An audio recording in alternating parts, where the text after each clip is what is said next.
Olá, começa agora o Câmara Notícia. Veja os destaques de hoje. Câmara aprova penalidades para quem destruir bens públicos. Comissão discute tecnologia vestível. Sabe do que se trata? E agora só falta o prefeito sancionar a lei que multa quem jogar lixo no chão.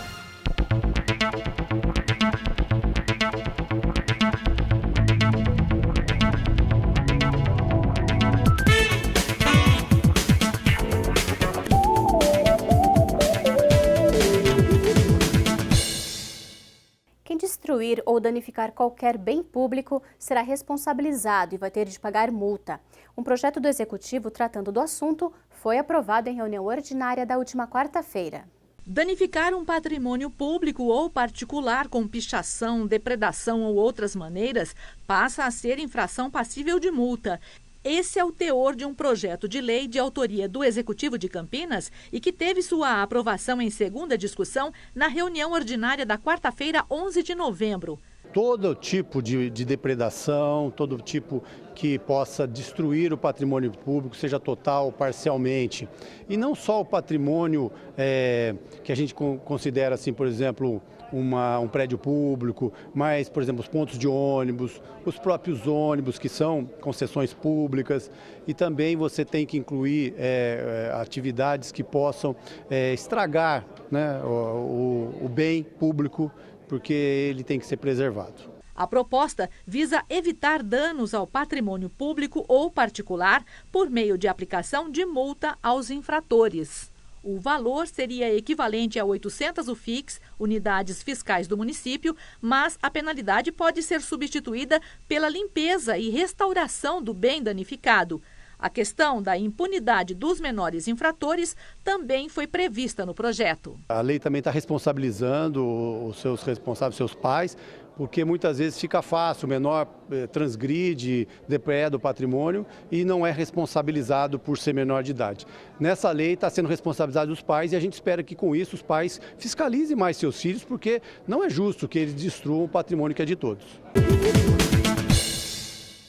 No início desse ano, a Apple reuniu seus fiéis consumidores para mais um lançamento, o Apple Watch. Além de informar a hora, ele responde a comandos de voz, mede o ritmo cardíaco e também conta com os aplicativos mais populares usados em smartphones. Essa tecnologia é chamada de vestível. O vereador André Von Zuben promoveu uma reunião para falar sobre o assunto.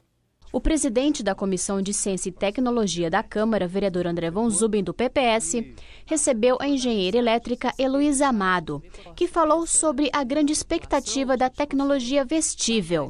Mas o que é isso? A internet das coisas deu origem a novas categorias de eletrônicos. Os dispositivos vestíveis podem tanto medir funções corporais, bem como servir de complemento para smartphones.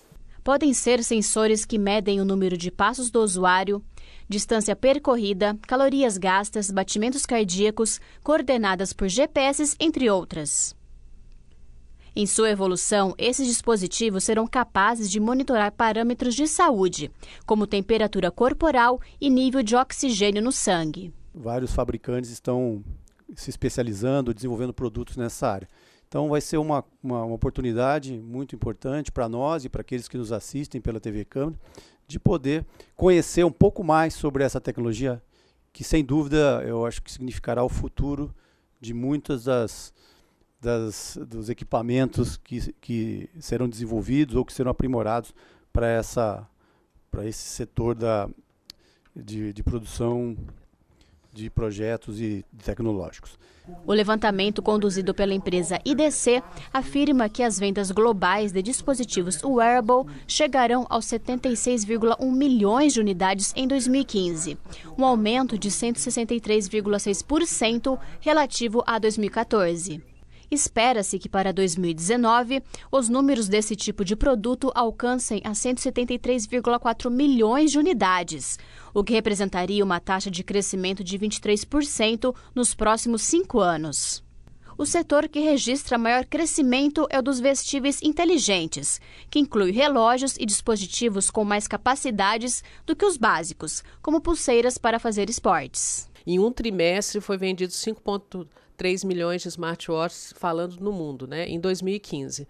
Então, é uma maneira de popularizar esse conceito dos wearables.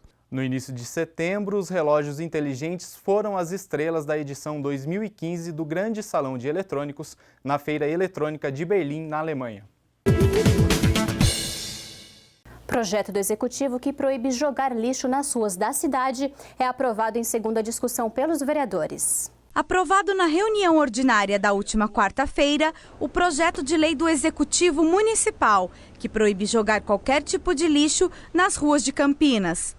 André Von Zuben, vereador e líder de governo na Câmara, comentou a proposta. Esse de jogar lixo nas ruas também é uma tendência mundial. Várias cidades do Brasil já adotam esse tipo de lei e nós queremos que essa lei em Campinas seja uma lei eficiente, porque o que a gente percebe? Que as pessoas acabam tratando o que é público, as ruas, as praças, os córregos, como se não fosse de ninguém, mas na verdade ela é de todos nós. Coisas que elas não fariam nas suas casas, elas acabam fazendo na rua.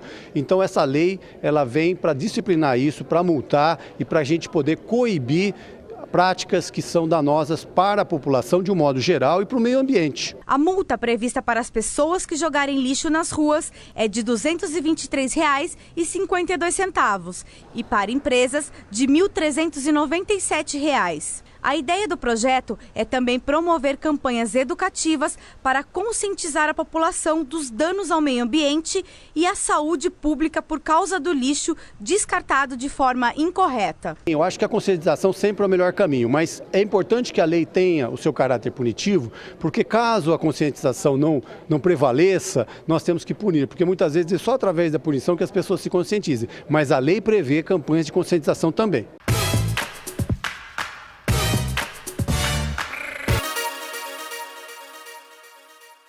O Centro Público de Apoio ao Trabalhador de Campinas está com 172 oportunidades de emprego para 21 áreas diferentes. O destaque é para a função de vigilante, que oferece 42 vagas. Os interessados devem comparecer em alguma das unidades do CEPAT em horários que variam das 8 da manhã às 6 da tarde, com RG, CPF, carteira de trabalho e o número do PIS. Outras vagas e informações você confere no site cepat.campinas.sp.gov.br.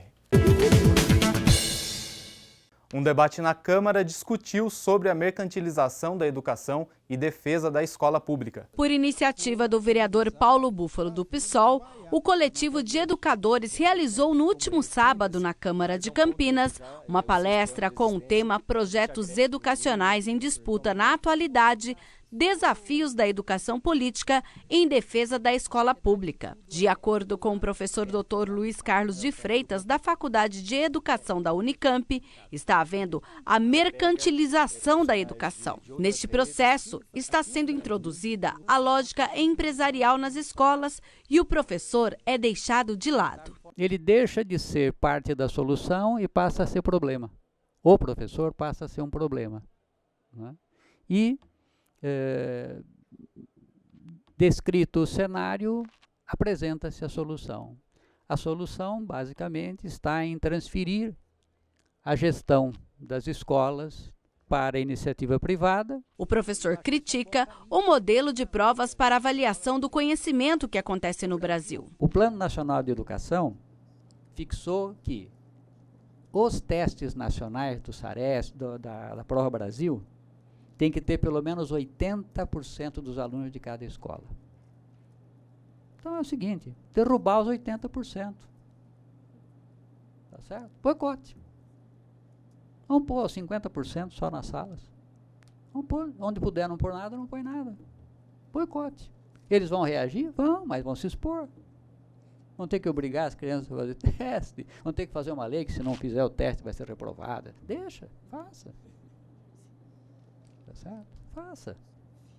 Mas nós temos que dizer claramente para os governantes. Avaliação de larga escala só pode ser amostral. O vereador Paulo Búfalo citou a situação em que as aulas são substituídas por treinamento para as provas instituídas pelo governo para medir o nível de aprendizagem do aluno. Nas 2 últimas semanas, ele já vinha reclamando, não teve 2 ou 3 semanas aulas de artes ou educação física, porque está se preparando para a Prova Brasil. Então, e o Saresp. Então, chega em casa vários dias dizendo, ó, fiz lá um teste de 40 de questões de matemática, no outro dia 40 de português e assim por diante. Então, essa questão vista na prática, numa escola estadual. Para o professor de educação, é preciso pensar em um novo formato que não ateste a qualidade do ensino em larga escala. Então nós temos que inventar. Inventar segundo a nova lógica que está sendo apresentada para a gente, certo? E ir vendo como países resolveram essa questão de enfrentamento, né? E como é que nós vamos atuar também. O vereador Thiago Ferrari falou na tribuna sobre a importância da Semana da Educação, realizada na semana passada pela FEAC. Eu entendo que o Compromisso Campinas pela Educação é um movimento, uma manifestação da sociedade muito séria e muito importante para a nossa cidade.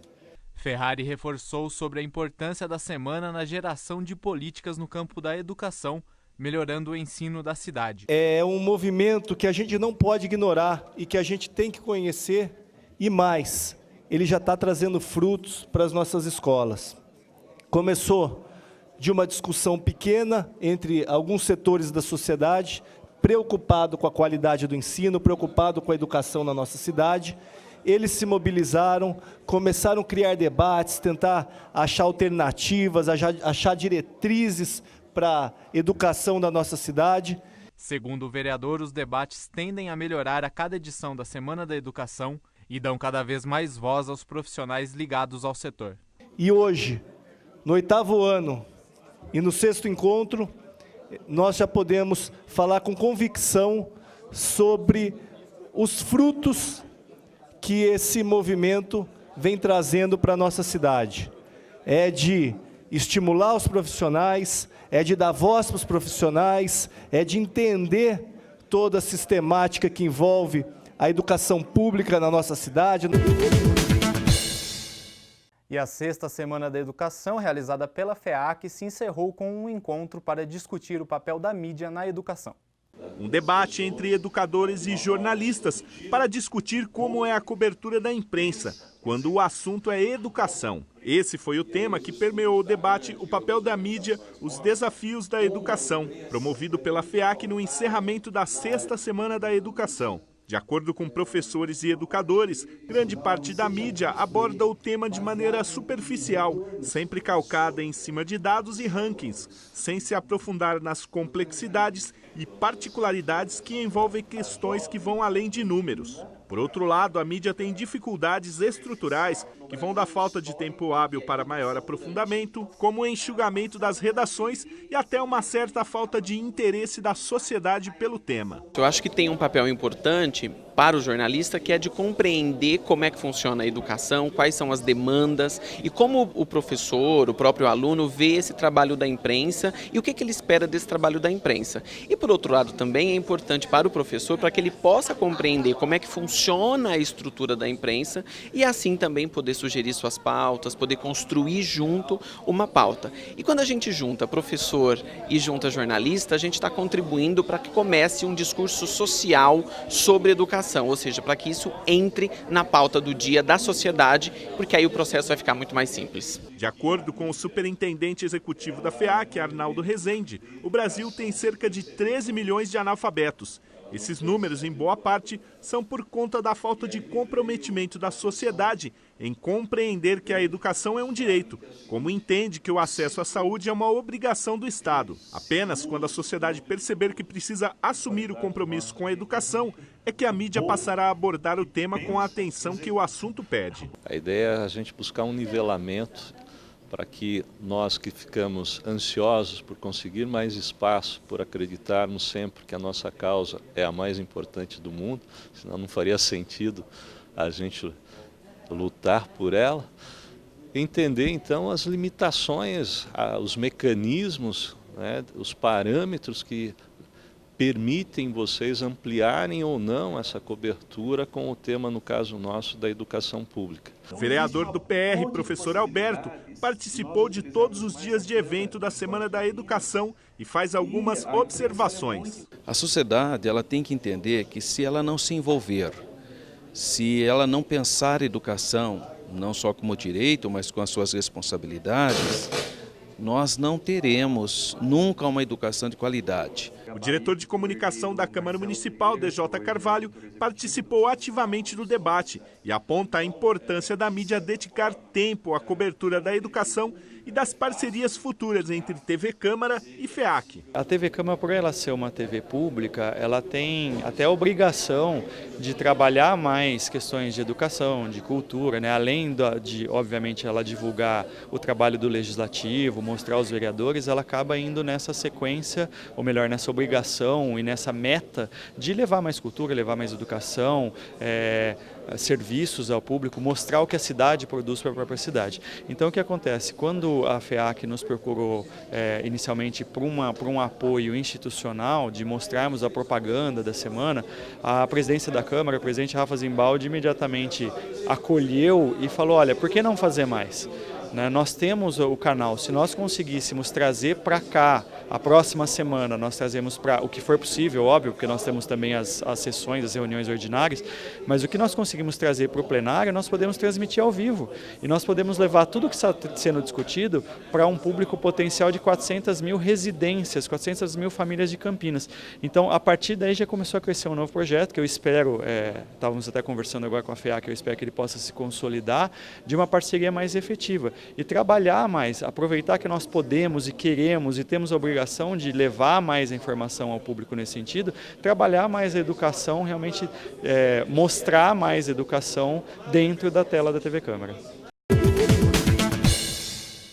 E o Câmara Notícia dessa edição fica por aqui. Continue com a nossa programação e até a próxima. A gente se vê amanhã.